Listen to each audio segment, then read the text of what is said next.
AI isn't just a tool, but a partner in shaping the future of work. That world is here, and we are diving deep into it at Samavesh 2024. Good evening, all. I am Rhiju Tiwari, your host for today, and I'm thrilled to welcome you to the HR Conclave. Your energy and enthusiasm have been electric so far, and I promise that the best is yet to come. SPJMR has been consistently ranked among top B schools in India, and our mission is deeply rooted in influencing, practice, and promoting value-based growth. This is a hub of innovation where leaders are made and the business of tomorrow is shaped. As a student of PGPM Batch 2024, I represent a batch of diverse individuals from various backgrounds, each bringing a unique perspective and experience that enriches our learning. It's this diversity that makes SPJMR a vibrant place of learning. Samavesh serves as our annual business academia conclave, a dynamic forum that distinguished business leaders and industry experts come together and discuss current trends and collaborate for positive change in the business landscape. Raise your hand if you've ever wondered how AI can revolutionize talent acquisition and management. And so have I. So we are all here in the right place. Our theme for the event, Talent Management and AI, Redefining the Future, is all about exploring the intersection of these two powerful forces. As Satya Nadella said, the real power of AI is augmenting the human potential, and that's what we are here to discuss about. To kick off our discussions, we have an exciting panel lined up featuring industry stalwarts who have made significant contributions to the field of human resources. Let me introduce our distinguished panelists. Meet Mr. Rhiju Bhowmik, the face of Accenture when it comes to leadership development. As Director Global MD Leadership Development, his strategic vision and innovative approach have defined the future of leadership in the corporate world. In his 20 years of career, spanning HR and management consulting, he has shaped countless careers in many of the Fortune 500 companies. Let's give him a huge round of applause. Next up, we have Mr. Ravi Hemnani, Vice President HR and Head Talent and Transformation at Nuvoco Group. He is a forward-thinking HR with over 2 decades of experience in some of the world's leading organizations such as Siemens, Schneider Electric, Nokia, and Dell. Can we have a huge round of applause for Mr. Ravi? Up next, Mr. Anurag Shrivastava, CEO of HRNEXT. With more than 3 decades of experience, he is a veteran in the HR field, specializing in executive search and talent management. His mission is to help organizations excel in competitive talent landscape by leveraging his extensive network and industry insights. Welcome, Mr. Anurag. And last, but certainly not the least, we have Ms. Swati Das, Vice President of Human Resources at Kama Jewelry. With over 2 decades of experience in HR, she has a deep understanding of the unique challenges and opportunities across various industries. Let's give her a round of applause. To steer this exciting conversation forward, we have Professor Amit Jain, a distinguished faculty member from SPJMR. He holds an MBA from IIM Ahmedabad, PhD from IIM Calcutta, and postdoctoral from CDI SHE Switzerland, where he focused on disability research. Professor Jain's expertise in organization behavior and human resources, along with his industry experience, makes him the perfect moderator. Professor Amit, request you to please take the discussion forward. Thank you. So I think before we start, let's have a huge round of applause for all the 4 panelists, please. Right. So I think today, if anybody is coming from the Stone Age, only knows that there's no AI, right? Everybody talks about AI, everybody thinks about AI, right? So let's have the discussion started. So before we get into the nitty-gritties of HR or talent management, I think I would request all the panelists, first of all, thank you for coming, and share your thoughts about AI in talent management. in general, how has been your experience, the challenges you faced? Yeah, maybe we can start with the ladies first. Yeah. So thank you, Amit. Yes, talent management and AI per se, the tech HR is we have seen in our journey it's increase is the way it is contributed, and it has made the process of hiring people with the correct skill set, to developing talent, to ensuring that the career span is really well taken care of. The HR tech and AI is contributing really well. We have all our recruit channels which is embedded with AI, so it becomes easier for us to going through a lot of resume, identifying skill sets. And further, we have talent boards also to manage the entire talent within the career span. And further, uh, for decision making also, it has really helped. It has also, built, apart from talent management, the in HR, the area which is we really the HR tech and AI has contributed is HR operations, wherein we are also interacting with employees. A lot of this has really become smoother, easier, and we get pulse of our people because of the HR tech and AI. That is what I would say. Thank you. Yes. Yeah, thanks. I think you covered a lot of, at least how it's being used now as recruitment as well as onboarding and development tool. So I wish I had this tool in the first 15, 20 years of my career, because just getting basic data, because I would scream in my team, oh, give me this, that, it just take a lot of time. Today, when it comes to hiring leaders, coaching leaders, the kind of tools and the knowledge that's available is incredible. AI is like having brains of every single professional and professor in this world in a computer somewhere. So you take 10 CVs or 10 people's profiles, and you can exactly rank them, how good they are in a particular area, what are the kind of inputs you can put to them. And then that makes me my job, for example, as a search person, much more easier. I mean, I got say 1,000 CVs to clear. Now, of course, I can't rely everything on AI to do that, but it will give me a good snapshot of what the kind of leadership people abilities they possess, and how well their particular profile will say fit into a particular client, like Amazon or Accenture, whichever company it is, because that will pick out data from across the world, whatever exists, and give me that instead of me talking to somebody and getting that data across. So that kind of processing is so powerful today that that data is there. Now, second thing that used to happen, the clients will call up, we'll give the job description, etc., etc. Now here we just need 3 points from them or 4 points from them, and it's ready, and it's probably better than what they'll send us later on. Okay, so AI would create all those kind of things. Then you have the chatbot, which is helping us, reach out to people easily. Whatever queries they have, they send it over there. It's only at a later stage humans are involved in it. Of course, there was a lot of joke that instead of humans, the chatbot, actually humans are answering it. But today, I think it's more evolved than that. What I'm seeing also is a lot of coaching, mentoring, leadership potential assessment being done by AI, and it's pretty accurate. I've tested it myself.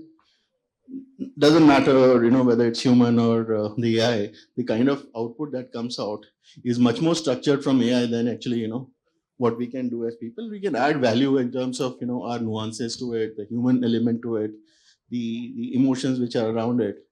But broadly, the strategic piece that, which was missing, AI is able to do it today. It wasn't able to do it in 2022, but 2024, 25 is a different thing. By 2028 or 30, it will start to mimic humans completely. And that's where I think, a lot of questions will be there as to whether it's going to replace our jobs, etc. And that's something we'll touch upon later. Thanks. Thank you. Yeah. So they've said everything. I don't have anything else to say. That's all AI can do for you. Sorry. Okay, let me ask you. How many of you used AI in this group? Just raise your hands. Okay, how many of you used AI 2 years ago? 2 years ago. None? 2 years ago, 5 years ago, guess what? All of you were using AI. If you know, there is an app on your phone, Ola and Uber, right? And it has maps inbuilt in it. It uses AI. All of you have been using maps for the last 4-5 years, right? So you have been using AI. Answer is that. So what does the map does? When you start your journey, you pick where you want to reach, right? You choose. And across the journey, it predicts that how much time would you take, which route would you take, which is the shortest route, and it gives you options. If you want with toll or without toll, right? If you want to choose to travel at 7 in the evening and you're searching at 7 in the morning, Google Maps has a possibility. I mean, they have a feature where you can actually check. If you travel at 7 o'clock in the evening, how much time you would take. So how does it do that? It has a lot of data built in inside it, and the machine learning, all the technology at the back end, the AI algorithms are running, which is predicting. The challenge is, while AI is there, a lot of people are using AI. The use case of AI, even till date, are very limited, right? They are evolving, and as you rightly said, in next few years, they will evolve at a very rapid pace. It was not there till the ChatGPT came in. And since the ChatGPT has come, everybody has access on their hands. You're able to create your own models, right? And with the invent of ChatGPT and ability for everyone to use it, you may develop something like the Google Maps. So now I'm going to create an analogy. Imagine you are entering an organization at a trainee level and you want to be a VP or a head of a business. So there is a career progression, right? So for you to have this career progression, you need to jump from one job to the other. So you may have this route or you may have this route. You need different set of skills. So in the HR context, if I apply this thought of what Google Map does for you to move from one location to the other, I use it in the career landscape for moving from one job at the entry till the next job. I can still apply AI. I don't have the answer yet because I don't have a model, but I have a thought. So if you have a thought, then you can build a model. So how many of you can do that? That's the question that I want to throw it back to you. Young minds like you can possibly create a model out of it and help us create an AI model which will help me predict what skills are required if I get there. It will help me analyze skills that are existing in the organization.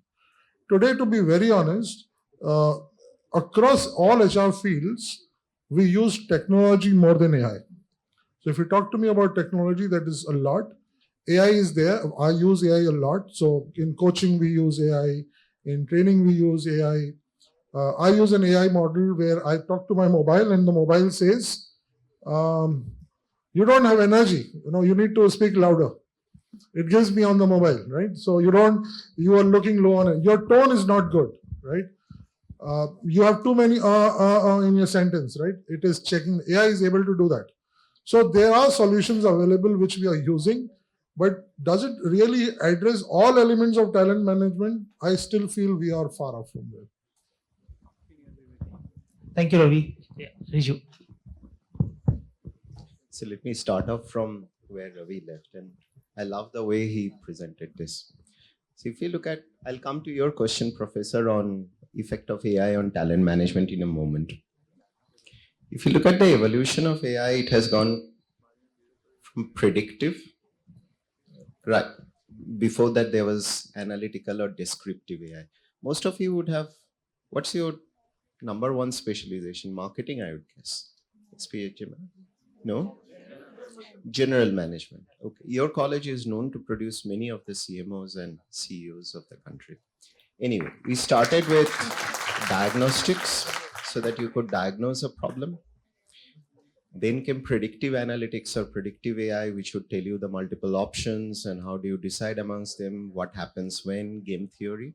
And finally, we have arrived at what Ravi said, the era of Gen AI, which goes into the execution detail. It just doesn't stop at the level of providing choices like consultants, but actually tells you if you are to execute it, what will you go about and how will you go about doing it. I think that's the critical element. Now, if you wind it back into its impact on talent management, I think as per Accenture's most recent research, this has the potential of $10.3 trillion of additional value added throughout the world by today's 2024, another 14 years or so. So that's the potential of AI. What does talent management have to do with it? So if you think of, say, productivity, let's begin with that. GenAI specifically is changing how you look at productivity and completely unleashing creativity and talent in a way it hasn't done before. Whether you are composing an email with ChatGPT, whether you are doing a financial modeling and have to access complex data, you are using AI. And so is GenAI being used in more and more complex decision making to increase productivity, which is the core of many of the talent strategies. Look at talent development. For GenAI to be successful, our leaders need to show up and show different attitudes to learning. It cannot be that we will continue doing the same thing in a proven, tested manner, because GenAI wasn't there before OpenAI started and threw it open to all of us. So there is a mad rush of learning differently. What we are seeing on the ground with more and more is that most of the CEOs whom we talk to and ask them at CXO level that, are you confident that GenAI will deliver the benefits that you want to deliver? Many of them are not confident. And what the pinpoint is that we do not have the skill sets to leverage this technology, which directly goes into talent development. So GenAI's impact on talent development is huge. We have moved away from this setup of a classroom, and leading companies, what they're doing is they have embraced something called work-learn fusion, or learning at the flow of work. How many of you are aware of this concept, learning at the flow of work? Okay, you will learn something new. I'm very happy about that. So learning at the flow of work says you will learn things which you can apply at work. Not something which is gyan, not something which is good to learn, but focused things. You learn things which you can apply. And while you are working, you will continue learning. Think of a way in which a GenAI bot or an assistant is given to you as you're preparing your summer projects, for example. It works with you. You have to learn how to use, you have to teach your GenAI bot. And then when it starts supplementing your work, you get massive upsides in talent development. So that's one of the ways in which you can look at it. The third way is talent planning itself. Now, for those of you who do not know HR, we used to look at talent planning in the industrial era as, production at scale. Exactly same types of things being produced in multiple factories with less than, say, 5 defects per million. From that boxed in job description where people are doing only what they are told to, GenAI is completely liberating how you do workforce planning. I'll give two examples. You know of Moderna, the vaccine maker? So Moderna has an ambition of, within the next 5 years, they want to introduce 15 new drugs in the market. Now, if you have studied pharma or life sciences, you know how difficult it is. There is a tremendous research and development pipeline, testing pipeline, all of that. But what they have done is they have put the control back to the worker, to their talents themselves. So any employee in Moderna can kickstart a process without waiting for the process to start, without having done a single line of coding in her life. A Moderna person can use MChat, which is their GenAI version of a assistant, and code without knowing coding. So it is taking away the tiresome nature of work, things which needed to be done by another department. You are the controller of your destiny. And that's how they are completely turning talent planning on their head. Take another example of, say, the Radisson hotels. Now, many of you would know them. They have more than 1,100 properties around the world. On any given day, Radisson receives more than 1,000 customer feedback. coming in directly to their hotels as well as through various other channels through which travelers have gone through. It is humanly impossible for somebody to collate all of that, look at trends, give a response and what needs to be done at scale every day. So they turn to GenAI. GenAI writes a personalized response so that every customer who is giving a feedback feels that he or she has been heard. Not only that, it collates all the trends from that and tells in real time to the customer executives, to the people on the floor of the hotels of Radisson, that what do they need to do differently? How can they provide a better customer experience? You see how talent planning has been turned onto their head by GenAI, and more such disruptions will come. I can go on, but let me hand it back to Professor Jim. Thanks, Rhiju. I think when you said that learning has to change, I was just thinking, and my colleagues will add, what will be our new job now, right? Right.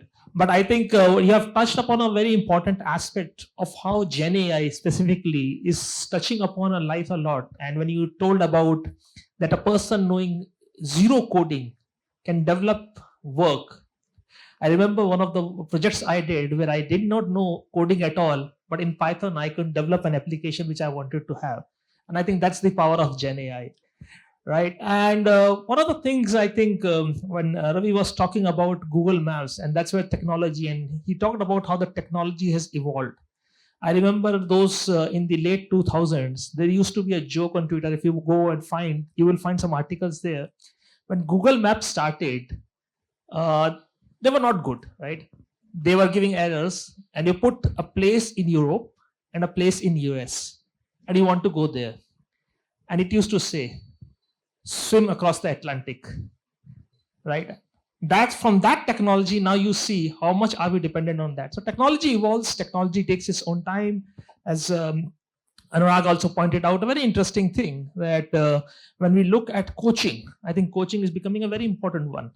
But maybe I'm not able to speak to an individual, but I can speak to somebody whom I feel, yes, I can talk to that, right? And obviously operations, which Swati pointed out, is very, very interesting. Right. So I think overall, I think it gives a good pleasure that yes, AI is coming out, AI is doing all of those things.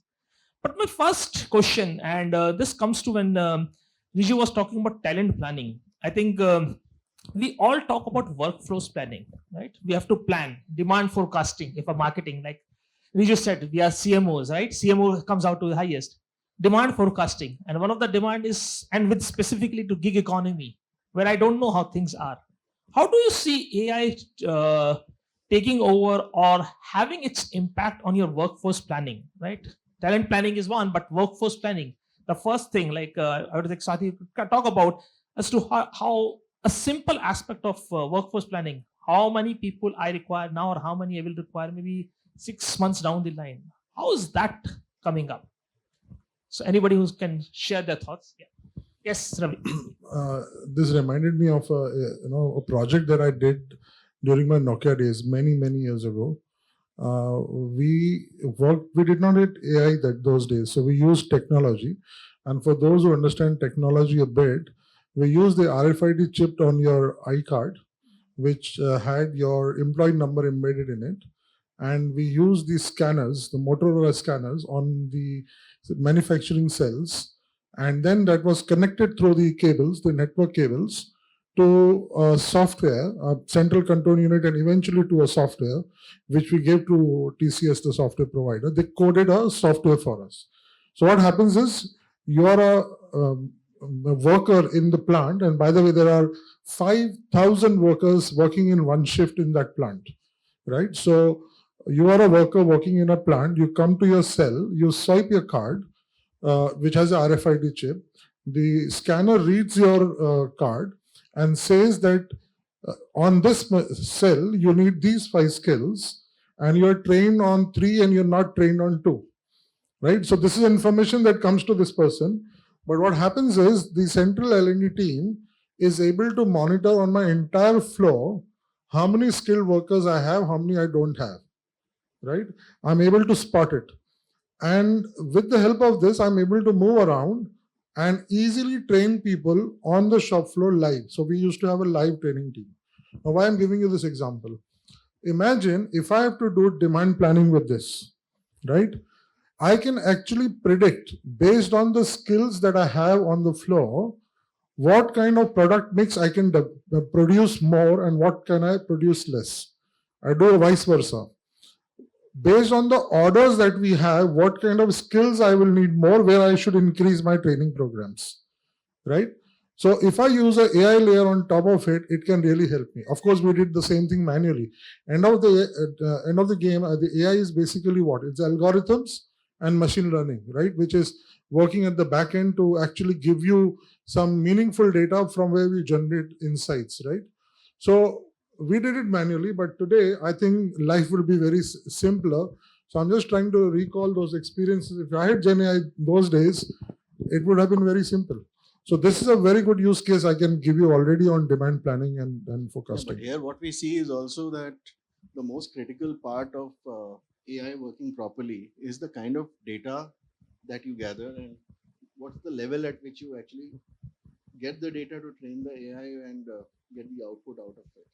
Now, that requires the old technology as much as the new ones, because ultimately I was just coming down and I thought, what exactly is AI doing for us? I mean, if you look at outsourcing which has happened in the US, Apple, for example, rolls out products every now and then, and one of the reasons it's able to do it quickly is that it has outsourced the manufacturing and everything to China. So a designer who's there, he's able to or she's able to think of a product, this is what it should look like, and the prototype is ready within 3 to 4 months. Now AI is something like that for us, but we need to have that kind of a design thinking, the data that is needed, etc., for AI to actually produce that kind of output, which a black cloth like a Chinese manufacturing unit is doing for us. Now that is the hard part here, the capturing of the data that gets in, how that is fed in live, and what are the human elements which are getting into that particular data for us to get an output which will enable our talent management and demand planning process. So I can tell you the real case of my organization, how we do it on the go. So I'm from jewelry manufacturing. So we manufacture diamond jewelry. And it's not a simple assembly line because the process is pretty complex. It goes back and forth to various people and a lot of skill sets. We might see a simple diamond setted ring, but it has maybe 100,000 settings. So we have to monitor this very complex process in terms of skill mapping of one particular person. So we have identified all those skills. It is there in our bot, and every day when the product is gone through the cycle, we get to know that how much the one person has done in that particular setting, polishing, whatever process that person is doing. And the bot processes that data, and that comes to us every day. So, and the AI further gives us more analytics into it. So every day, I mean, I think around 3:30 in the night that report is being prepared. So morning production manager comes, he gets the data and he knows that how I should be doing production planning. He knows that what kind of targets I have for the next month and what kind of workforce I will be needing. So there are a lot of job rotation we have to do, a lot of skill training we have to do. And are you So seeing we it get to better know. with Yeah, more it data? gets better because every day the bot is processing report, bot becomes smarter. That's what And the reports are better. It is better than 3 months before. It will be far better 3 months down the line. So we are almost on the verge of making that data also available to our workers as well. Maybe my workers are skill-based workers. We call them artisan because they are art, creatively contributing to the process. But they, with the tap of a button, they get to see every day what they have done the earlier day. So they are in know of this. They know where the skill needs to be improved, what is their productivity for the day, and production manager is also aligned for the future. Next month, what is that person is going to do? Even tomorrow, what that person should be planning. So this is how we integrate data from SAP to bot, again then adding AI, and then maybe giving a platform wherein everybody can access the data by giving deep links and things like that. So it's possible, and I can see that happening. And when a shop floor person can know that I have done this and what is that I should be doing, I think AI is really contributing well. I'm going to take a provocative stance here. So apologies to my fellow panelists in advance. We published a research recently called Work, Workers and Workforce in the Era of Gen AI. It's publicly available. And we went back and looked at multiple companies. We interviewed their CXOs. It seems there are about 9% of companies out there in the world who we are calling reinventors. And what they're doing differently is they are getting 2x the benefits which other companies are getting from Gen AI in terms of talent and productivity and other bits. Because they are not deploying Gen AI only in a box saying that this is the process, help me do that process. They are transforming their entire value chain, how they create and deliver value to their customers. So what exists in a shop floor today in a traditional manufacturing process, or what exists in a service delivery organization in terms of customer centers doing outbound and inbound calls, might be completely transformed by Gen AI. Your model will look so different that you will not recognize that what the original industry structure was. And that will give benefits which are almost 2x of what other companies are getting. But yes, it requires having your data in place. It requires the courage to say that I am going to unleash the creativity of my people, not box them in, allow them to use Gen AI and other tools at work. So one has to travel that journey. Back to you. Thanks, everyone. I think when we look at workforce planning, I think all of you have given a good thing. And Rhiju, your point that we have to think a holistic one, right? So if I'm looking at the CXOs of tomorrow, which are sitting here, what is the first thing you will tell, not just from talent management perspective, and all of you can share as to how they should look at, how should they develop their leadership potential, right? Whether it's talent management of their team or others, how can they develop their, you can say, their leadership potential for the upcoming surge of AI and Gen AI? Like, let's say 2024, we are doing something this, 2026, 27, things will be changing. So any thoughts on how should they look at their leadership potential? Well, look, you are in an unenviable position. When I was doing my MBA, at least the world was clear. We knew what was going. I think you are facing both opportunity and disruptive change at the same time. So from my limited perspective, I'll just leave you with 2-3 things, and please don't take these as recommendations. You'll have to test it out in your context and see if that works. Number one would be get comfortable with Gen AI. And not just in terms of you knowing a Gen AI tool or applying it, but try to think of yourself in one order higher. As an example, if after placement from SPJMR, JIMR, you are going to design a marketing campaign, it would have taken you about 15 days to do your research, to put pictures, visuals, etc. together, to come up with a tagline, etc., etc. With Gen AI, it's a matter of maybe one day in which you do all of that. So what are you going to do? What's your value add to the company? So think of the next order where the person, your reporting manager, would have given this job to your seniors 5 years before. That's number one. Number two is get comfortable with learning in the flow of work. I wish we were still in the days where we could sit at lectures, think about them, then apply them in a project and come back and think of real life scenario.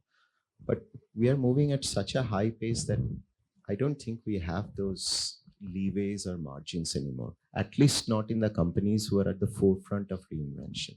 You look at the magnificent seven of tech, or you look at the big brick and mortar companies who are using Gen AI to change themselves.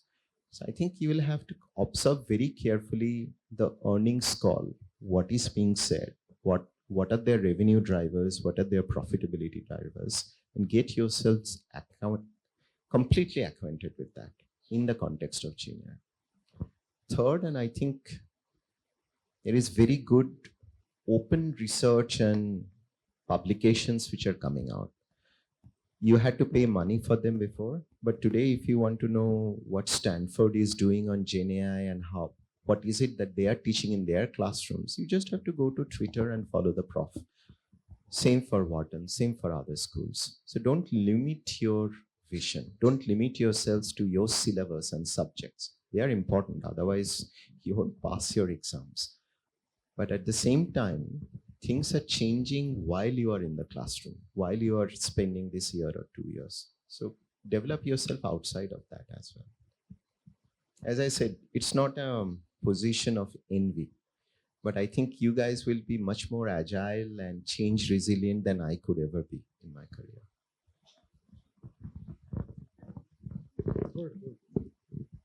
So I feel, our relationship with AI and tech is like that of a sibling. We love them, but some part of it we we are not comfortable. So we have to address our anxieties plus. Everybody of you should think about it. That what is that I'm uncomfortable with, using AI or any technology, and address those queries. Think about is it just a fear which I don't know whether it is affecting me? What is that fear that you need to address? It could be general anxiety and not really or maybe it is only rising because you are just, grappling with it. You are just not given a deep dive into it. So, at the end of it, we love our sibling like that. We have to be really partnering technology and AI in our life.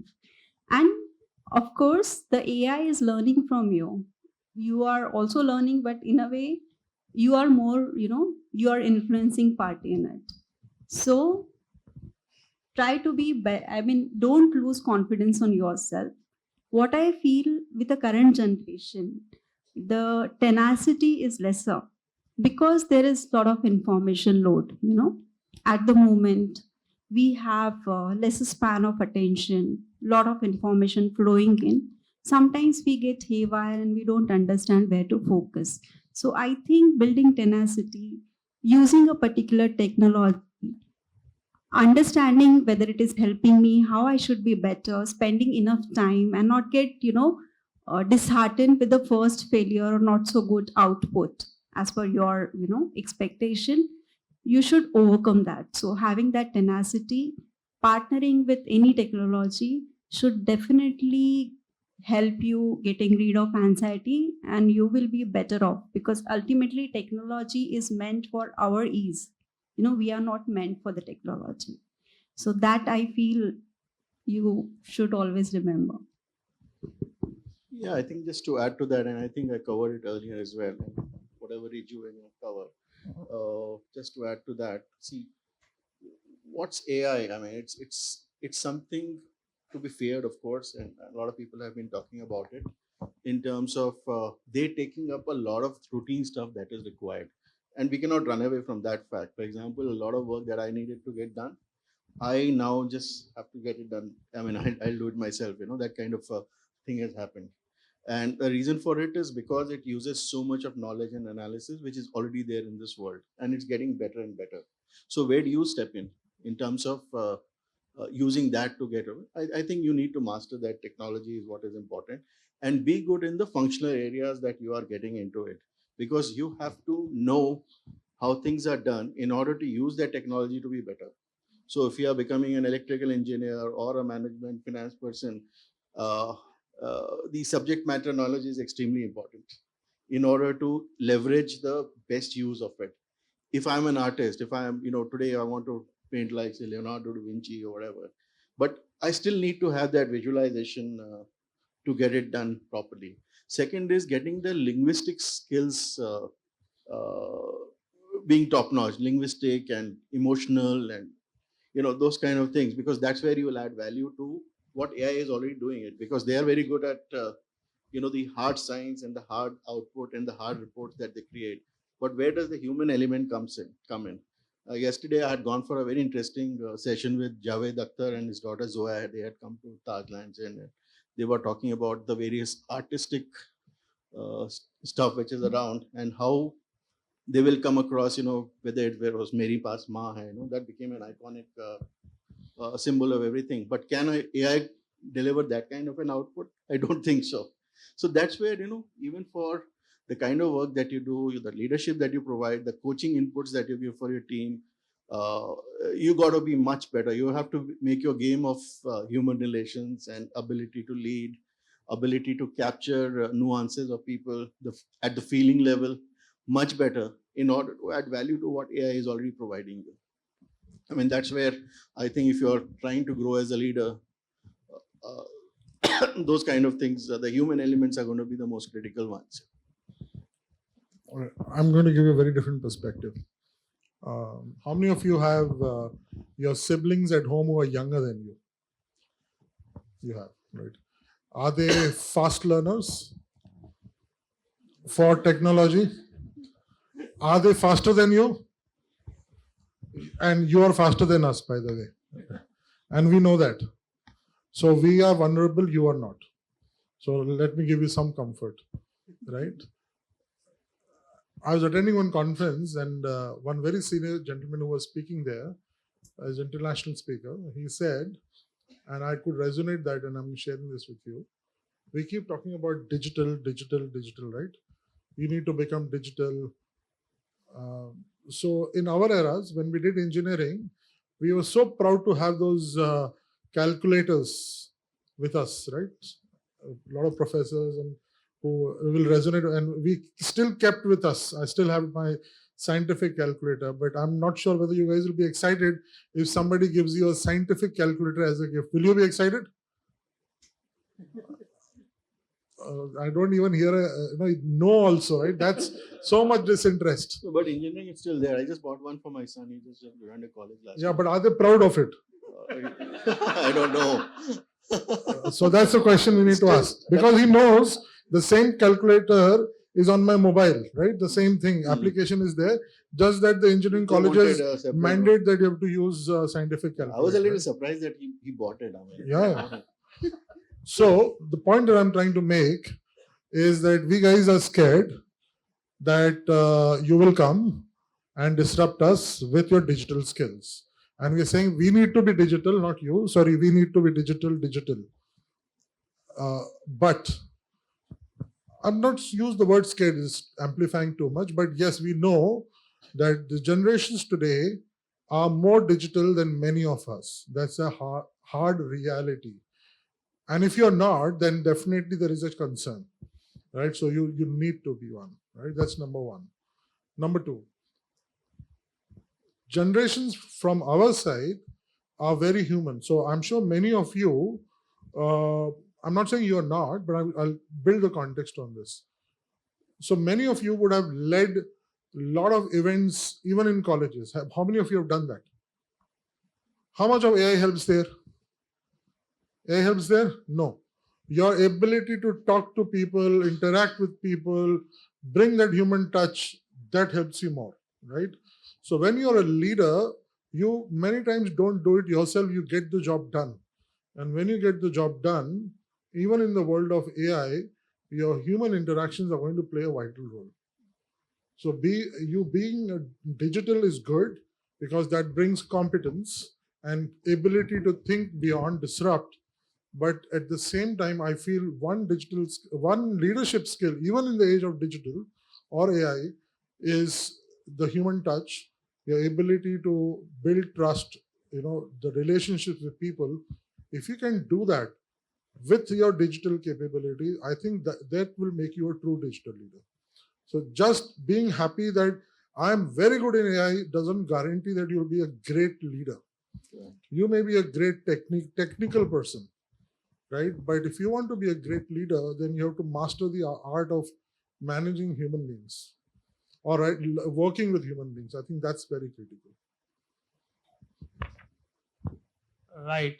I think wonderful. So people had anxiety, and everybody of us, including me, always have this anxiety.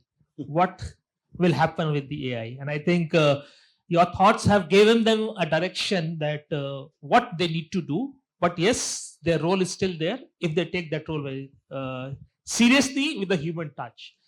Now, coming to the point of another anxiety, which all of us have. I still remember when I was doing my PhD, some of my MBS friends used to come to me saying that, how is this psychometric test done? This is this company's psychometric test. I have to get a shortlist from there. How should I do it? That's an anxiety we all have for our placements. Everybody anxious about the placement? Yes, right? So now they would like to know from you, who is on the other side of the table, in your talent acquisition, from the starting of the job description to the time of, like I was talking about, looking at a application called TextLow, which says, okay, you can have an inclusive job description, right? To the one that is Mia, which talks about a chatbot. Now people always fear that even if I'm talking as a candidate, that's a challenge. So how do you see talent acquisition's role coming in with the AI? Because everybody of them would definitely be thinking, okay, I'm applying to this company, but now they definitely would have some AI tools using. So am I doing something wrong? I'm doing something which I should not do, right? Everybody was thinking about what the AI is using in the company you are applying, right?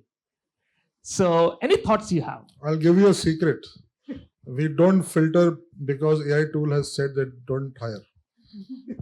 So be happy. Yeah, and AI, we use AI tools or psychometrics to understand some trends, right? Psychometrics says that you are more of this, less of this.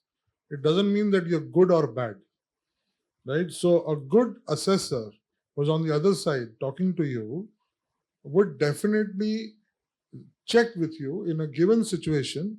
If you're less of this, what do you do to increase this? And if you're too much of this, what do you do to decrease? Too much is also not good, right? Generally, psychometrics are used for that. Yes, there are some AI tools, for example, if you apply in certain organizations, they may check your ability to communicate through an AI tool, right? And they'll say that there is a general cutoff. And as I said, your ability to communicate, ability to interact, your ability to create that touch is so critical in today's business, right? So that's something you should not leave, you should develop. You should be able to stand on the dais and address an audience. That's an ask every organization has today, irrespective of the role that you are. Ability to communicate, the concepts of storytelling, ability to put your thoughts in front of people, understand who is your audience, change your speech according to that. These are expected skills that we want you to bring in the organization. We rather give you tech skills, right? And expect that you bring the skills with you. And that's where many companies put some kind of slicer. So my call out to you would be is if you really want to develop some skills, these are some of those skills. Of course, in tech, there are some AI tools which we use to check on your technical ability on certain technologies. But I don't know if in your context, that will be applicable. The tools for psychometric tools are getting better and better, and a lot of my clients, for example, do have a cutoff, as you said, for certain skills. So even if you've got everything going on, and if you don't clear those psychometric tools, you don't move ahead on it. It wasn't so, say, 5 years back, where the tool was essentially for helping the managers do a better interview. But now I think there is some trend towards movement to it. Second is, the big tech still continues to have 7 to 8 rounds, 10 rounds of personal interviews because they don't rely too much on technology, despite being technology companies. So that's the paradox. You can't get into Amazon or Google or whatever without going through 7 or 8 people who you have to talk to for 30 minutes, and they are very, very independent assessments, and they hardly use psychometric tools. So it's a paradox that the non-tech companies rely on that, the tech companies rely on the human touch. So there's a lesson in that, I think. I don't know what it is, but it seems to be. I can give you an example.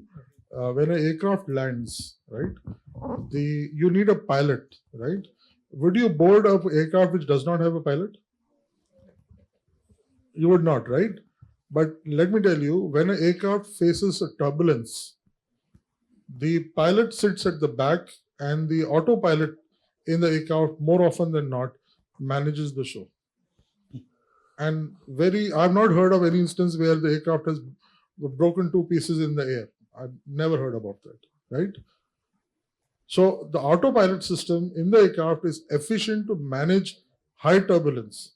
Yet you would not sit in a plane which doesn't have a pilot. By the way, the autopilot also is capable to bring the plane down, land it effectively. Many landings happen where the pilot sits at the back and let the autopilot work, right? But still, you will not sit in a plane where there is no pilot. Interesting, right? Interesting. So the same thing applies here. Even in tech organization, as you rightly said, maybe the non-tech is blind to the cons. Probably.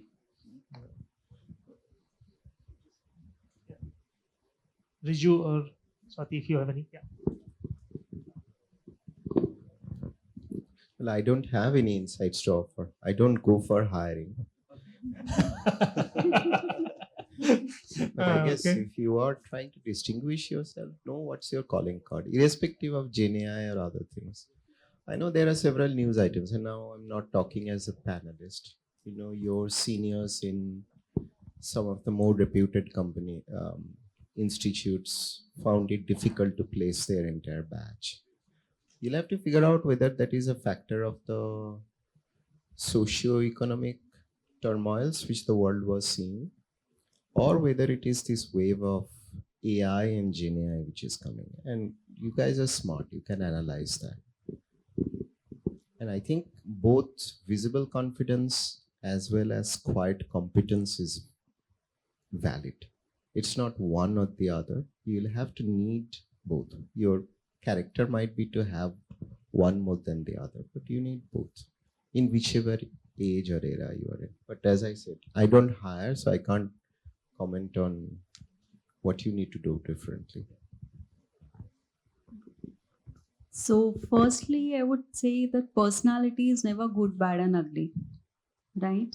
So, the psychometric assessment that you will go through and every step of career you will go through will only see on a continuum how you are faring, which point you are, and which is closest to your expected competence, behavioral competence on that particular role, and it will be matched accordingly. But it's a continuum, and you don't have to be on that point exactly. There is enough data is expected, and also few points are only considered. So psychometric is good for us in terms of it will match you with the role, but just about it. And now you are all with some experience with a particular bachelor's degree and and the master's degree that you are completing. Your resumes will be more or less similar. Some elements will be different, so it will be mapped against the requirement of job role. And the factored is always it will be always factored that your resume may look alike. So there will be enough human intervention will be there to understand you and to give you the right fit job opportunity, which is organizational requirement and matching with your skill sets as well. So I think that anxiety has to be not there, and not everyone will get one particular job. Everybody will get different jobs. So that's how the journey starts for everybody's career spans differently, and we have to accept it. One of the things that has happened is people have started to believe that CVs get shortlisted because of certain keywords and etc. And there is something called an AI which detects white font keywords. For example, you send a resume, and it won't be visible, but you have it somewhere in your white font. So the anti AI resume detectors are also there, so that if you have the same kind of a CV, there's a good chance that the AI will tell the hiring managers that these are all not very authentic kind of CVs. So try to have a more personal touch to your CVs, make it more look authentic, that's made by you and it's giving your personality and the by chance, if you are using some tool to make that CV, that will get detected. So let's just be a little careful about that part. Because I also run through some of the CVs through that and try to see logical consistency uh, in the whole CV. For example, you say you are an engineer with so and so this thing, and you are an AI expert, but the CV doesn't show it. Your social media profile doesn't match up to that, then it becomes a little bit of a problem. So authenticity is very, very important in today's world. The AI will catch you, the human may not. It sounds like captcha, but aren't any of you planning to look at funding to start your own business or running something? I know that the funding crunch which we saw in India over the past 2 years is probably going to taper off with the Fed decision in Jackson Hole. Or are you all willing to go into the corporate? One. Think you can create real value and take real risks at an age where things are getting disrupted. When everything is set in stone, it is very difficult to do new things. Even if you have new ideas, the market doesn't allow. But when disruptions are coming, your consumers, your customers would be looking for new solutions. So maybe that's something you need to consider. I think interesting, and Anurag's point that we think that if we use AI, it will get selected. It can also get rejected because of AI. That's interesting, right? So when we're talking about CVs or shortlisting and all of those things, one of the aspect which came out and which I think everybody would have heard at least is the AI is biased, right? And just before the panel discussion, we were having a heated discussion about diversity, right? So do you think how is diversity going to impact it in the age of AI, right? Now we have some diverse panel like Swati is there, I'm there, I'm from the persons with disabilities. So how do you see, is it going to help make organizations more diverse, or is it going to have what got the input in the models gets the output, right? And what can organizations are doing towards diversity in this age? Okay. So, who is not biased or who doesn't have predisposed notions about things? We all are, right? So, in a way, bias is maybe a selective distortion for us, wherein we want to identify a smaller aspect from a bigger thing. So, the way we prepare our JDs, the way it's about the legacy data, how AI and our tech platforms are taking certain bias could come, right? But we take enough care to have human intervention into it. Ultimately, the AI is there only to prune the kind of responsibilities or mundane tasks that is there. Shortening of resume, but a person is there who will go through it, because ultimately the talent acquisition team has to put across their best case forward, right? So enough amount of human intervention will always be there alongside the tech and AI. So I feel that biases could be there, but there are enough measures also taken, because we are learning on the go. We are developing on the go. The AI is becoming better, smarter, or oriented to our organizational need or our requirements for hiring talent on the go. So it may happen sometimes the bias is there, but it will be as soon as it will be tracked down, it will also we can overcome that particular bias. But what is most important if we are talking about diversity, it's the intent of organization and the talent acquisition team to be focused on it. Once the intent is there, I think we can always make our tech platform and our process and the human time that is being going on selecting candidate will always be as per the philosophy or the value of organization in terms of diversity hiring and overcoming biases. I think think let me come to this question in a completely different angle. I think we are just barely scratching the surface of Gen AI in specific. It has been what, 1.5 years that it's there. So we haven't even seen the kind of changes which Gen AI promises to bring. So in that context, this industry itself is evolving very fast, as Swati was saying. This is new. And just look at the regulatory response to this question of bias. If you're following the news, last October, the Biden administration came up with an executive order requiring tech companies to have more responsibility in AI, in data protection, in civil rights, which goes back to diversity and inclusion. Just a few weeks before that, the government of China had come up with a regulation which says how Gen AI is going to be used and how it is to be scaled. And the European Union in December of last calendar year came up with its own set of regulations, which the tech companies are bound to abide by. So here in this room and in this stage, I think what we are seeing is, what we are witnessing is history being made. A completely new wave of disruptions, reinventions, and transformations are sweeping through the world. And we are just starting.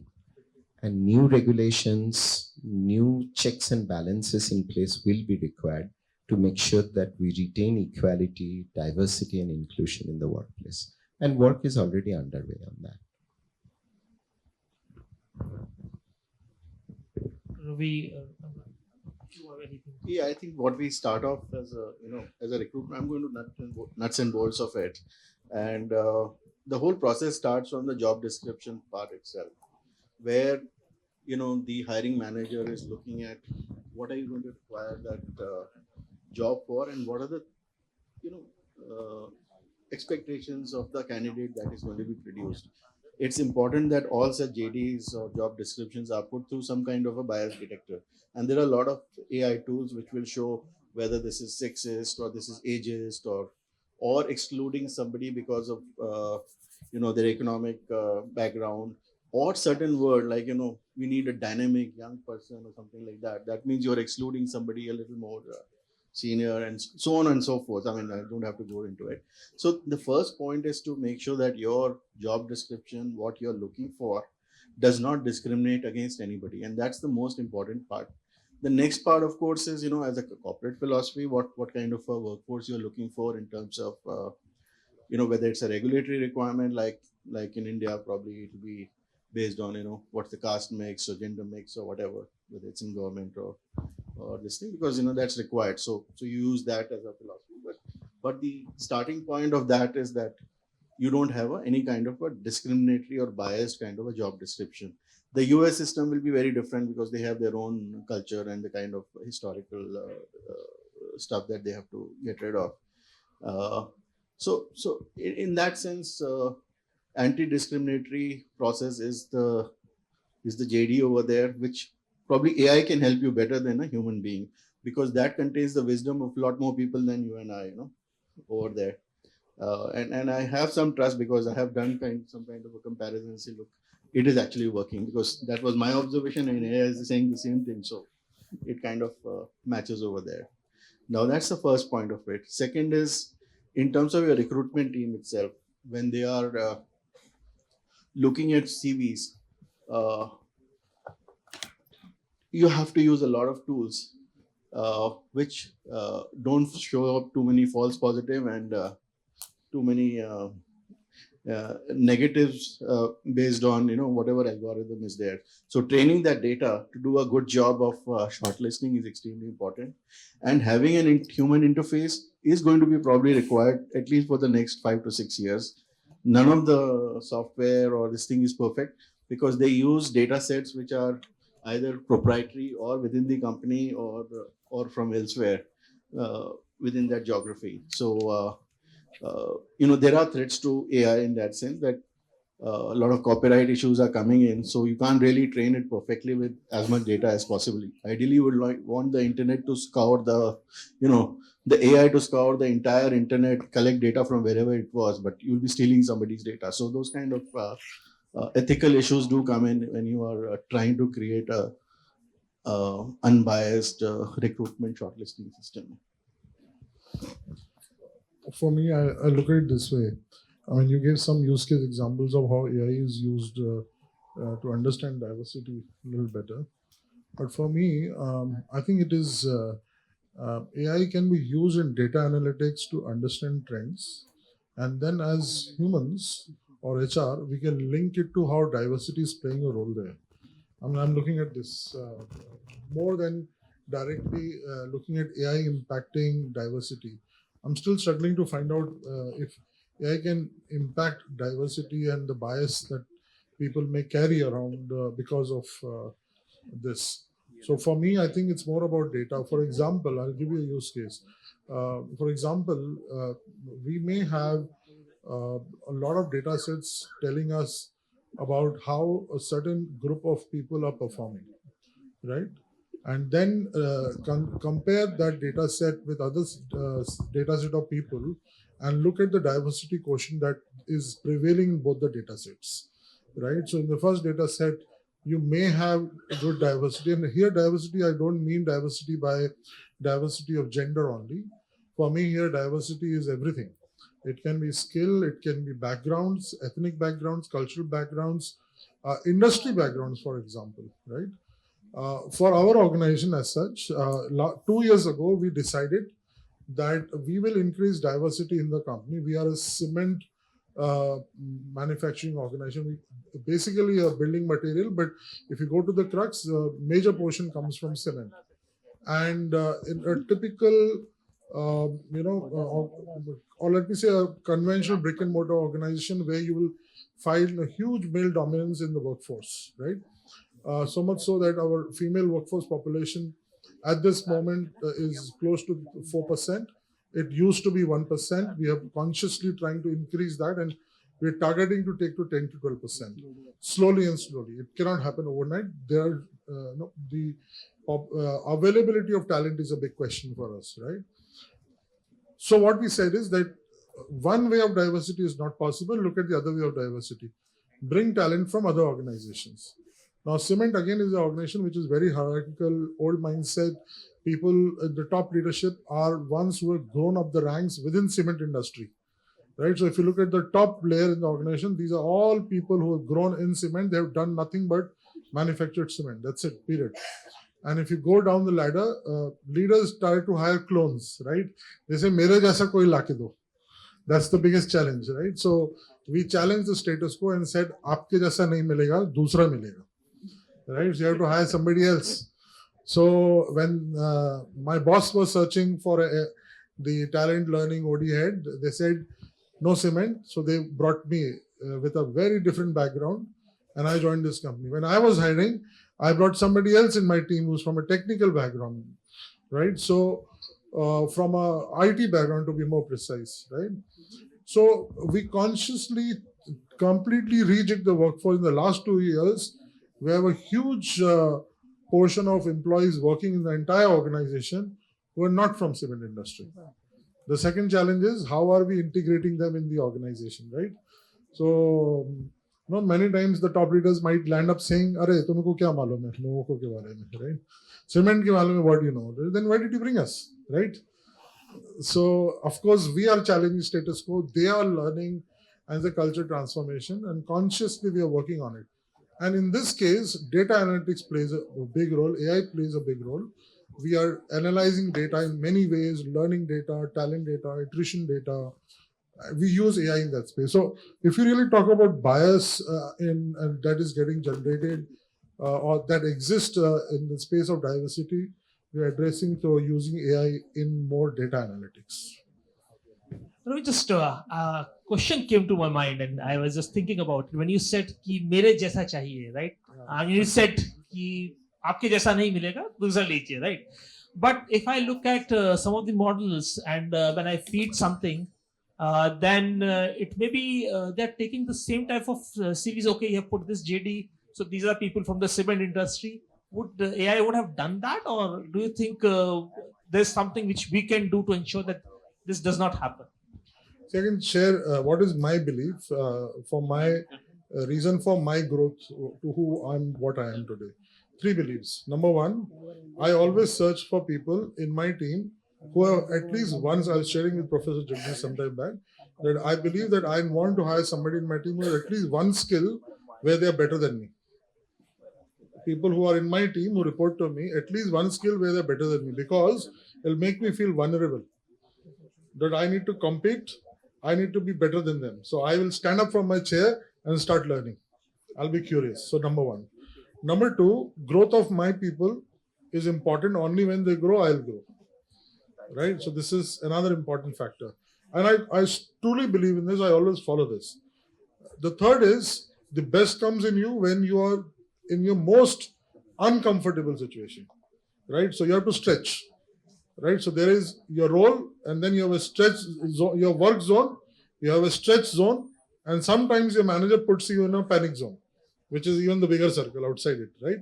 So you should be in your stretch zone as much as possible. But I also realized that even Sachin Tendulkar did not hit centuries every time he went out to bat.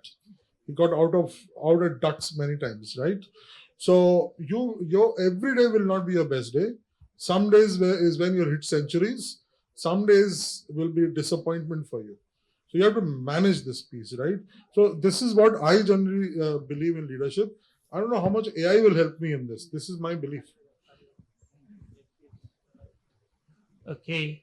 So just thinking about, and Anurag really pointed out an aspect of ethics, right? And Rhiju also talked about the Biden administration bringing out some of the aspects in there, right? And there's a difference between legal and ethics. And Professor Jagdish and I, we discuss all of those aspects of how ethics is different from legality. What are the challenges you see as far as the ethics in AI is concerned? Because there has been a lot of discussion about privacy, lots of discussion about transparency, AI being a black box. So how do you see this, and does your decision gets impacted because you see there is some ethical issues or ethical aspect in the AI?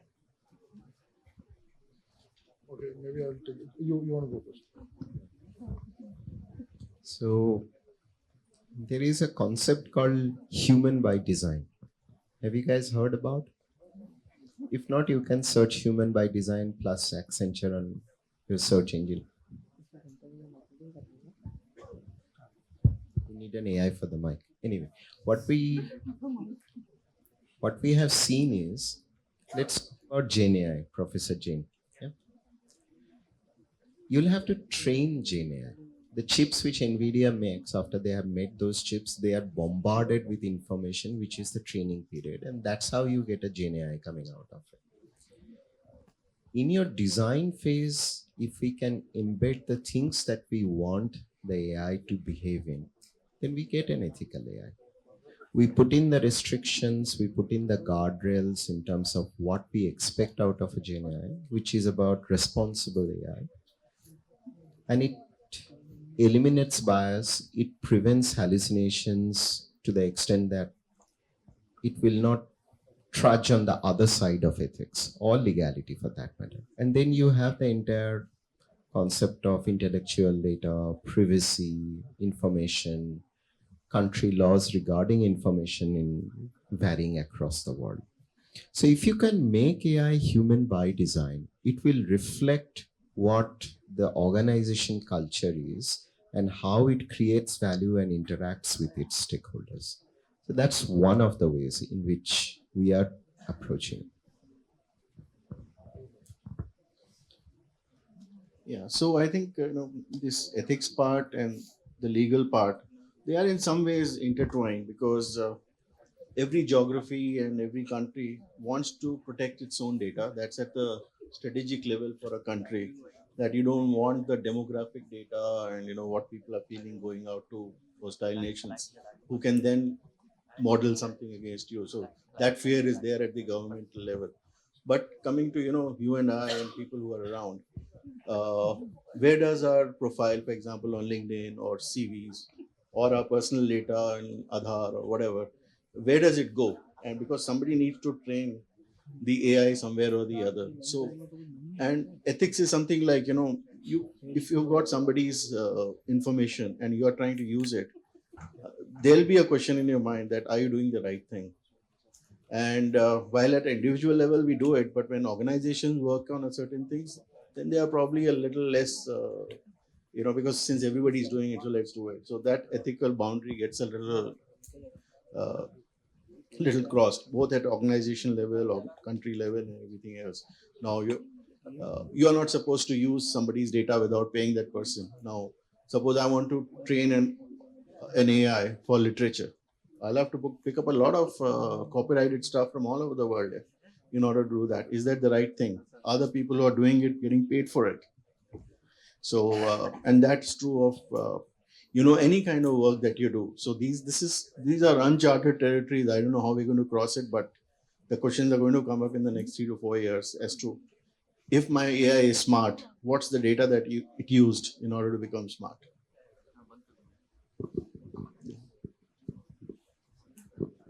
Just adding on to what you said, the access to data is to train the AI is the problem which you're identifying. And to do it legally, one has to invest a lot of capital to pay for copyrights, to make sure intellectual properties are respected. One of the ways technologically which this can be bypassed is through synthetic data. Some organizations are already doing it. So you don't need in all cases real life data sets to teach your GenAI or AI. You can create synthetic data within parameters and generate that data through GenAI to train other GenAI.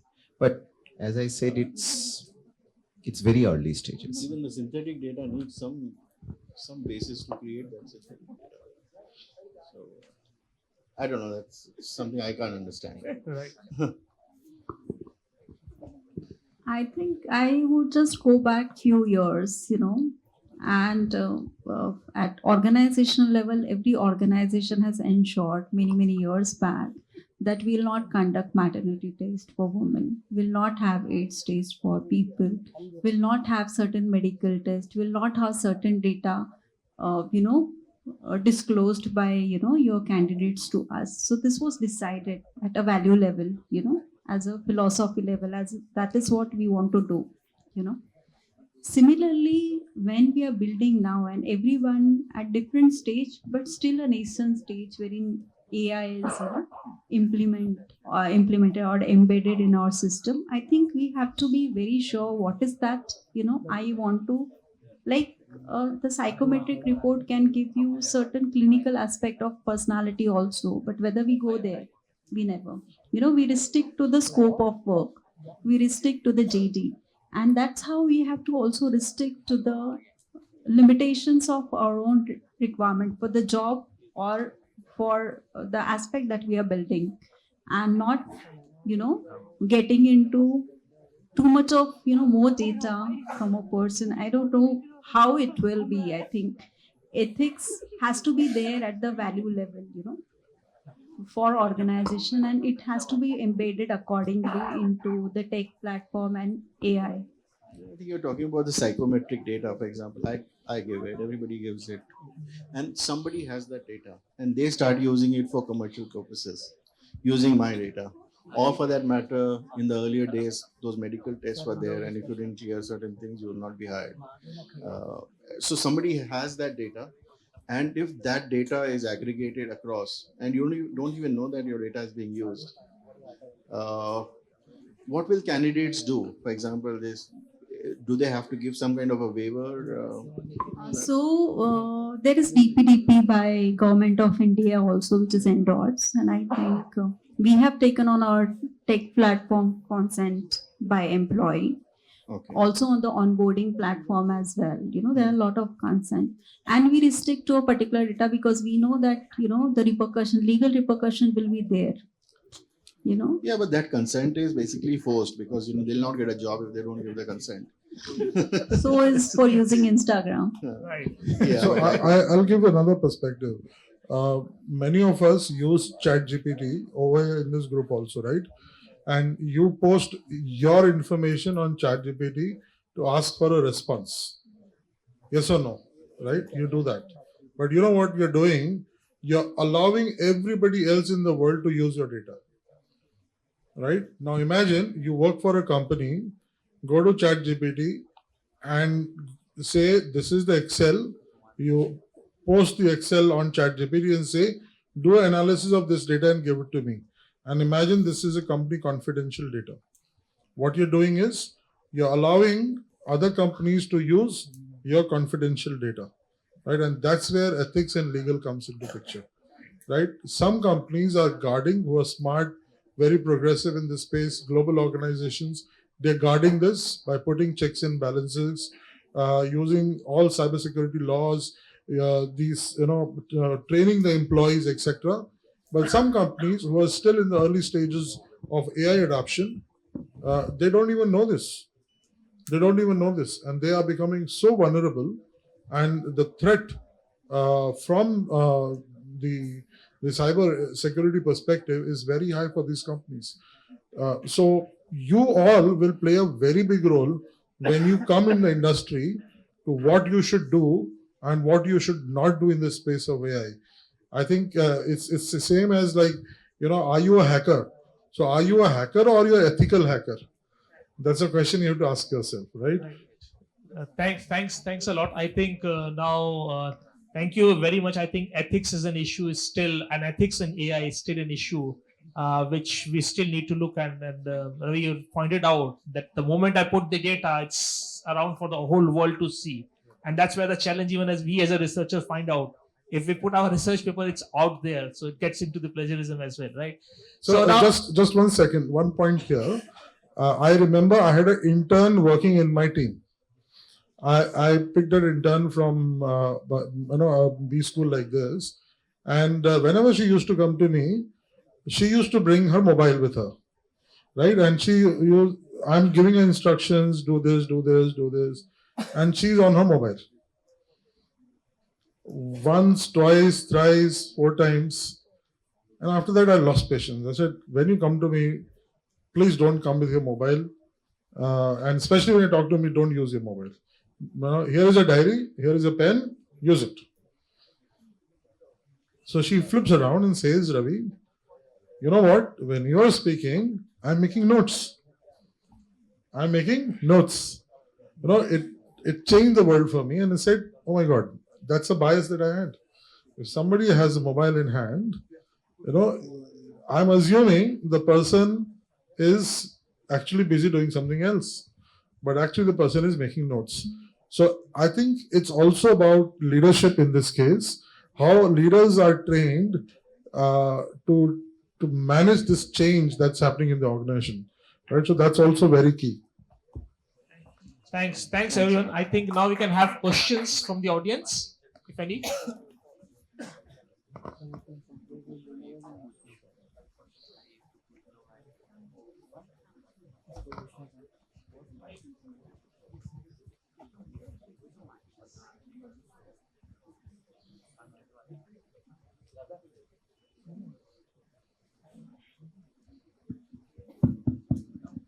Thank you for sharing your thoughts. And I really like the autopilot analogy. Thank you for sharing that.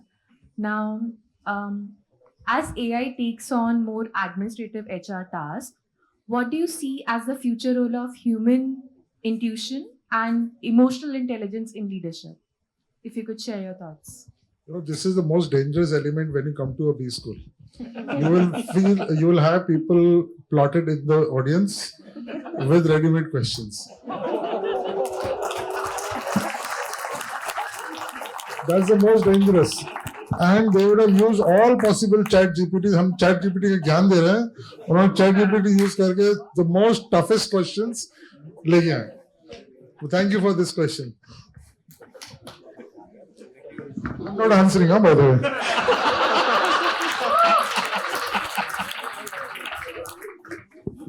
Okay, I can take this. Yeah, please go ahead. So what happens, there are mundane queries by employees. Generally, the size of, say, 1,500 people in a month or two, there will be on like 12,000 to 25,000 queries, which is addressed by chat generally. So it takes out a lot of mundane tasks of your HR team, for sure. And then what you get is more funneled questions. wherein actual human interventions are required. So I feel that it's a great way to, like when you call the customer service Spock, if say your machines require service and you call them. So initially you go through the basic, the AI bot, and then you can connect with this. So you will get opportunity only when you have specific concern which is not addressed by the chat. Similarly, it happens with a HR and administration team as well, because you don't have to answer those mundane things. I'll tell you one, because again, I'll take a shop floor example. Once I was just crossing to a corridor and someone, one of the workers said, Madam Genie, mujhe payslip nahi de raha hai. Like the chatbot is not giving me my payslip. So maybe some issue is there. The chatbot name is Genie. So, the guy is able to take out, he doesn't have to go through, okay, yahan pe click karo, wahan pe click karo, wahan pe click karo, then I'll get my payslip. Not required. Only he has to ask the chatbot. So a lot of things are taken care. I think our life is easy and happy. I can just give one perspective. I was moderating a panel discussion in the morning, and this was on global L&D mega trends. हमने बोला इसको थोड़ा अलग करेंगे. Panelists were all CHROs and L&D heads. So I told one panelist to be a CHRO, one to be an L&D head, one to be a business head, and one to be a learner. Right? So whenever you answer from this hat. So I asked questions to people on what do you want, what are the trends, and what do you want L&D to evolve. Everybody answered beautifully, and they said digital, AI, online learning, videos, this and that. When I asked the learner said, I want something that will help me grow. I want a human touch. Right? I want somebody to talk to me. Right? And that's where AI will come. Thank you. Good evening, everyone. So my question is that because the topic is talent management and AI, if AI is being used in recruitment, as is common with machine learning models, there might be a lot of false positive and false negatives. So first question is, how do you plan to mitigate that? And also, when we are collecting data for training the models, there might be a bias from the previous traditional recruitment heads that might creep in to the algorithm as well. So there might be a similar bias in the AI as well while recruiting, while selecting or shortlisting CVs. So how do organizations plan to mitigate that? Any takers? Okay, I think it's simple. You work with your hiring heads, right? More often than not, in many organizations I've seen, hiring heads, the hiring managers, they are not very well equipped many times, not always, but many times, equipped to ask the right questions or manage the questions around psychometrics well. So one thing that we always do is spend a lot of time with the hiring managers and give them the right skills to ask the right questions and not get biased because in the psychometric, the bar shows on the left, that means the person is not good. As she rightly said, nobody is, good, bad, ugly, right? So we tell them that don't get stuck with what you see on the psychometric report. In fact, and nobody has everything in a strength column. Somebody will have opportunities. Question is the person aware of the opportunities and is the person able to work on the opportunities? I want somebody who is a learner to come and join my team. And that's how I gauge whether the person has the right attitude and potential. If I get somebody who says, I have the best of the skills in the world and I will change the world for you, there's definitely some problem. Right? But somebody comes to me and says that I'm good at this, not good at this, but I am constantly learning, then I'll hire that person. And one more thing, see, while we talk a lot about AI being used or psychometric tools being used, the adoption, fortunately, is not so great. So, for example, it may be used by the resume management system to throw up a few CVs, etc.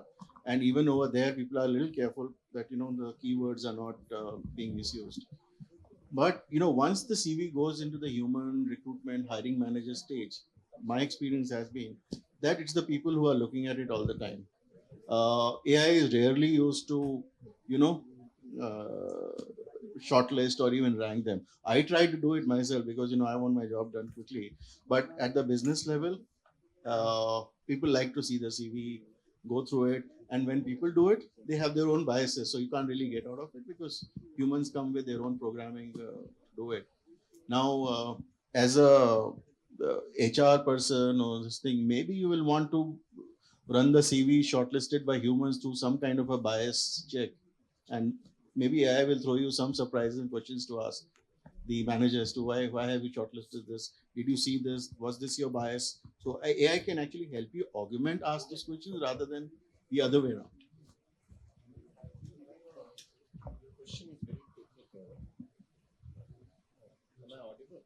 No, you are. Your question is technical, and as I said, I don't hire, so let me try to give you a technical answer. Type A or type B errors, you'll have to look at the context. If you're hiring for a CXO level, then the cost of a mistake is very high. If you're hiring a fresher, is there a cost of that mistake? It's low. So you take a decision and you put a human intervention over it. The second question is about your recruitment biases coming in from previous headhunters or recruiters. Again, it depends on the stage of maturity of the company.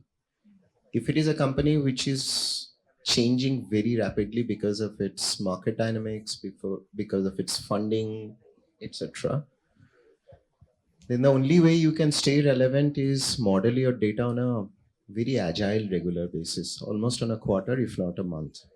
On the other hand, if you're looking at commodity industries which run on large cycles and pretty predictable runs, so there is no bias in using your previous recruitment data. That's one way. But this does not represent Accenture point of view. And I don't have, so I'm just trying to solve a technical problem. There's somebody from that part who had raised his hand, I Thank you, think, sir. to ask him a question. Yes, we can take one more question. I think we have time for one more. Yeah. So, given the vast amount of data that we already have in the world, how can AI be effectively used to identify and nurture potential employees early on in their careers? And on the other hand, how can I as an employee stay ahead in this evolving landscape? You can open your company and stop being an employee.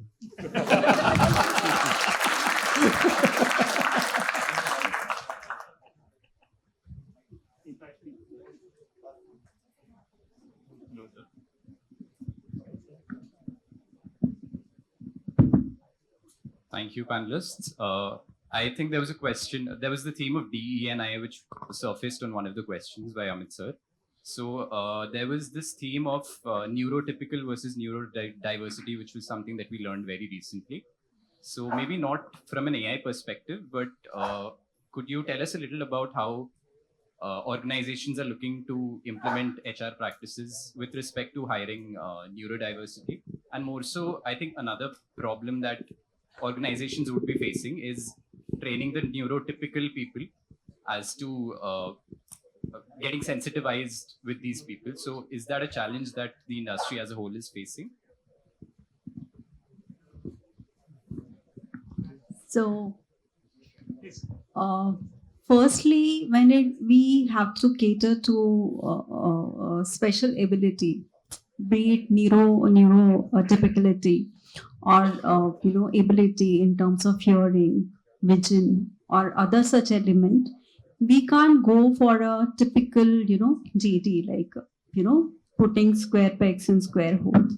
We need to be dedicatedly evolve a particular job wherein a certain which is suitable to that particular ability, and we have to come up with such roles firstly. So the actual starting point for the organization is doing job analysis and actually making such job, and then having a model wherein the training of the capacity building that we say we had to have employee resource group and the capacity building done before the person comes on board, right?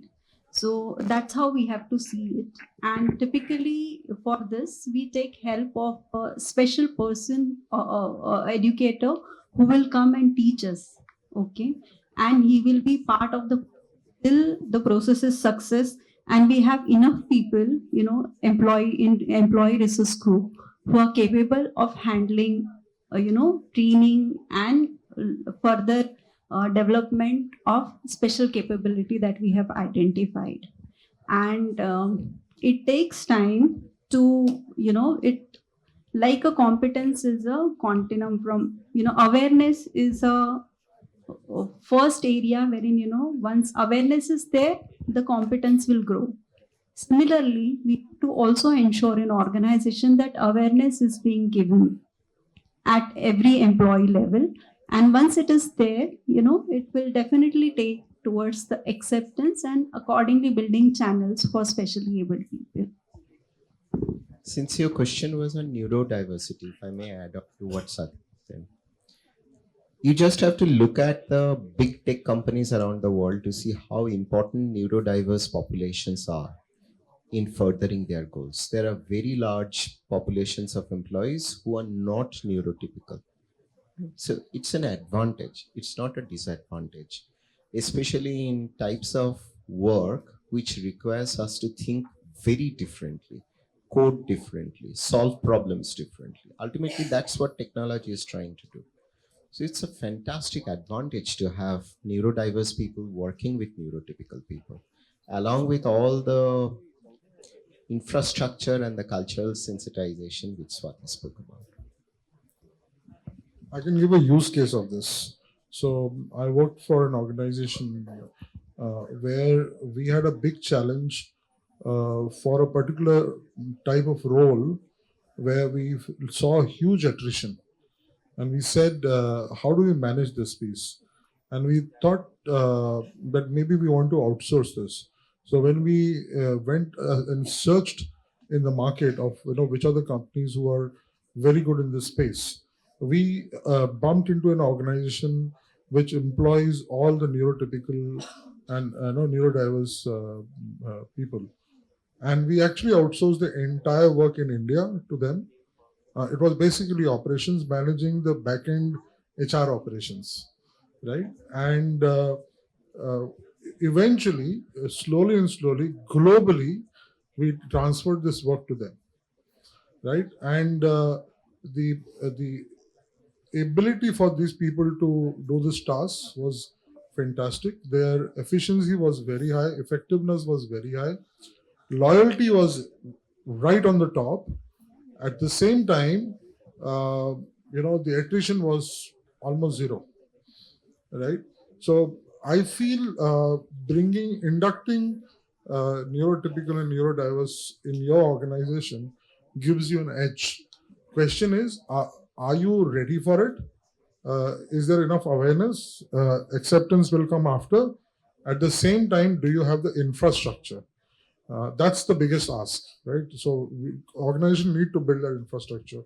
Challenge, and it's very unfortunate that many organizations are really not there yet. They are not even thinking about it. I think, I think in the interest of time, you will have an opportunity to interact later on and ask more questions about it. But before we close, any last thoughts you have, any of the panelists? So when the Industrial Revolution came, the agriculturalists were alarmed. When the Gen AI revolution came, the industrialists are alarmed. Keeps on happening, mates. You just have to figure out how you add value to your life. And fortunately, you are sitting in one of the best places which this country can offer to do so. Go ahead.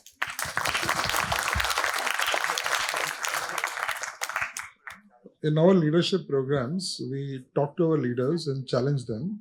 The way I asked, right, do you have a younger person in your home?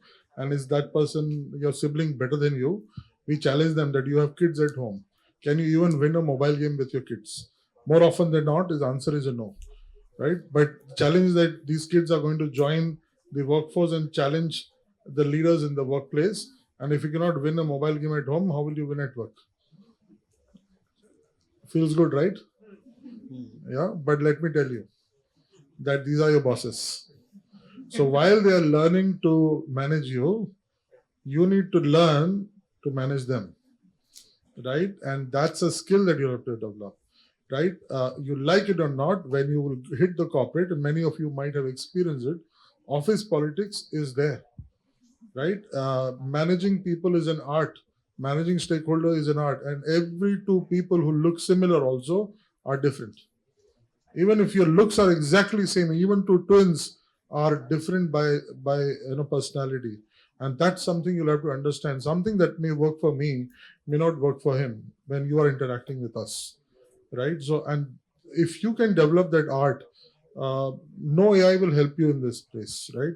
AI is only going to enable you, but it is you who has to put that effort to understand your customer, your stakeholder, your leader, your colleague, your peer, your junior, and change yourself. They will not change. You have to change, right? And for that, you need to develop that skill. That's right. So I think you've covered most of the stuff I had to say, but my view of GNI's AI is a little more darker than a lot of us feel, because the evolution that I'm seeing is very very different from when the computer came or the steam engine came or anything else came. This is the first time what's happening in the history of humankind that almost anything which is there in terms of knowledge, in terms of ability to do things, there is an entity we are creating which is superior to the human being that we are. And they may become autonomous. And one of the fastest growing changes that you're seeing is in the Ukraine war, where you have soldiers, you have everything else. And one of the videos which had been going around 1 year back, and it's evolved quite a bit, is how companies like Palantir, etc., are using AI to draw how the warfare actually is there on the battlefield, so that you have a weak force like Ukraine is able to defeat Russia in various places. And each of these programs, drones are actually able to facially recognize a pattern of where the people are, and then chase them and kill them. You must have seen that in the Terminator movies, but that's real today. Now, how do you with this kind of a force that is going to take away all the jobs which are done by routine stuff, where do you come in? I think one of the suggestions were there, you got to be running a business which offers a particular skill to people, or a particular service to people, which will enable you to do everything using that AI, provide that service, and you make that revenue yourself. Because at the organizational level, if Google is running with, say, 150,000 people today, they might need about 25,000 by 2028. And by 2032, they might just run it with 2,500 people.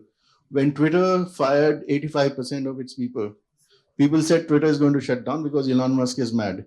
Okay. Today, I think its engagement is some 10 times more. The software is better. Everything is far better, with about 15% of the workforce of what originally he inherited. So the changes which are going to happen are going to be so significant that unless you add value, which is superior at the 2%, 3% level, it is going to be a little difficult to manage through that process in the next 15 to 20 years. So be ready for the ride. It's an unknown area. Thanks. So, things will always evolve around us in our life. So, everything that evolves equips us, they are enablers for us. What we have to do is bloom in our life. So, as long as we have centered on a correct things on our own self, I think everything which evolves around us will always equip us for better things in life. Like I can say this, we all have learned everything. Like we have seen a lot of changes in tech, HR platform and things like that. But we have learned it. Our generation, if I may ask, say so. So everything which is going around us, the AI, the tech, and everything is going to equip you for a better life for yourself, for a better career for yourself. And what you should do is bloom in your own life. Thank you very much. A huge round of applause. I'm not seeing the energy. Yes. So I hope at least I learned a lot today, and hope you also have learned a lot. So thank you, Rhiju. Thank you, Ravi. Thank you, Anurag, and thank you, Swati, for taking out time and sharing your thoughts, your views, your experiences with us. Thank you. Sir, we still have to go. Yeah. So we've covered a lot of ground tonight, from AI's recruitment role and its role in employee development. I want to thank all our panelists for their invaluable insights. Your wisdom and experience have been truly inspiring. To share a token of gratitude, I invite my batchmates Surya and Suchetan to please share the a token of appreciation.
Thank you, guys. A special thank you for our moderator, organizing committee, faculty members, and students who worked tirelessly behind the scenes to ensure today's summit ran smoothly.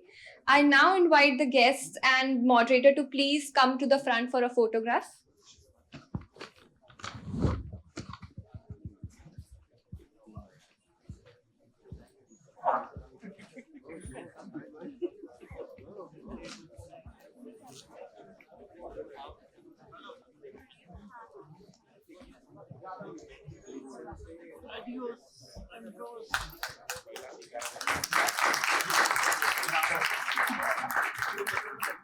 Can we please have the faculty now for the photograph on stage?